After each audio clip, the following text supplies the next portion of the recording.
साल 1919 में बीकानेर की गलियों में एक 12 साल का बच्चा अपनी बुआ से भुजिया बनाना सीखता है और केवल 2 पैसों में उसे बेचना चालू करता है, इस बात से बिल्कुल अनजान कि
भुजिया अभी भी काफी मोटी और सॉफ्ट है। अगर वो इसको थिन और क्रिस्पी बना दें तो कस्टमर का ईटिंग एक्सपीरियंस काफी सेटिस्फाइंग बन जाएगा। और इसको अंजाम देने के लिए उन्होंने सबसे पहले अपने बैटर को पतला बनाना स्टार्ट किया। उसके साथ उन्हें एक मैश चाहिए था जिसके होल स्टैंडर्ड में सेम और छोटे हों ताकि उसमें पतली भुजिया बन सके। उन्होंने मार्केट में कई मैश मेकर के साथ मिलकर एक परफेक्ट मैक्स बनवाई और अपने बैटर के कई इटरेशन के ट्राई के बाद फाइनली कुछ महीने के एक्सपेरिमेंट के बाद उन्होंने परफेक्ट थिन और क्रिस्पी भुजिया बना ली। इस नई भुजिया ने सेल को काफी ज्यादा बढ़ा दिया था, लेकिन हल्दीराम का इनोवेशन केवल भुजिया या रेसिपी तक लिमिटेड नहीं था। टर्न्स आउट दैट हल्दीराम एक सीक्रेटली एक ब्रांडिंग जीनियस भी थे।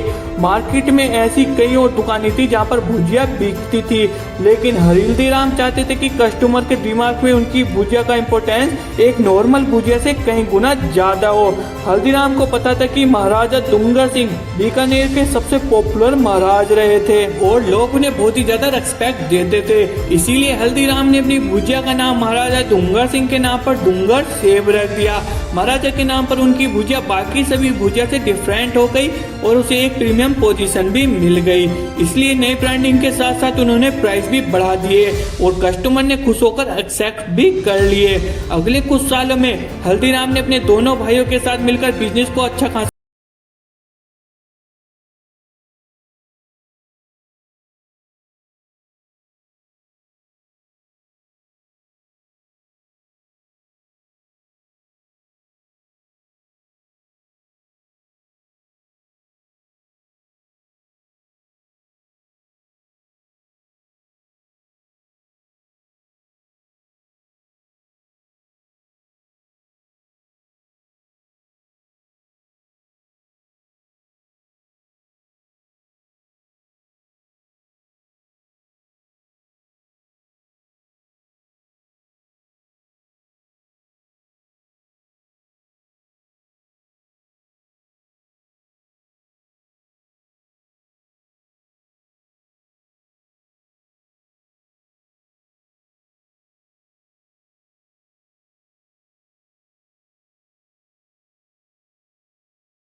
लौटा दिए और ये 100 रुपए हल्दीराम के लिए लाइफलाइन साबित हुए।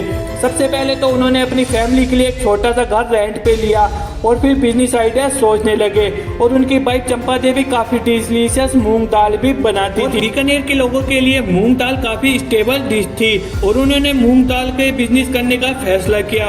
उन्होंने बचे हुए पैसों से मूंग दाल स्पाइसी आइटम खरीदने के लिए काम चलाओ किचन भी सेटअप कर लिया। वो दोनों अर्ली मॉर्निंग में उठकर मूंग दाल प्रिपेयर करते थे और पूरे दिन हल्दीराम मार्केट में घूम घूम कर लोकल वर्कर को यह डिश बेचने लगे। कुछ टाइम बाद उन्होंने मूंग दाल के साथ साथ अपने ओरिजिनल पैशन यानी कि भुजिया को भी बेचना शुरू कर दिया। हार्ड वर्क और टेस्ट क्वालिटी के चलते उनका यह लॉयल कस्टमर बेस बन गया और कुछ ही टाइम बाद उन्होंने छोटी सी एक शॉप रेंट पे लेने के लिए पैसे जमा कर लिए। शॉप खोलते ही कुछ टाइम समय बाद मार्केट में बात फैल गई कि हल्दीराम और उनकी दुंगर सेव अब वापिस आ चुके हैं। उनकी दुकान में लोगों की लाइनें लगने लगी थी। देखते ही देखते हल्दीराम फिर से लोकल भुजिया किंग बन गए। अगले कुछ सालों में हल्दीराम ने केवल इसी दुकान को ग्रो करने में अपना पूरा फोकस किया, लेकिन 1950 में कुछ ऐसा हुआ जो उनके लिए बहुत ही बड़ा टर्निंग पॉइंट साबित हुआ।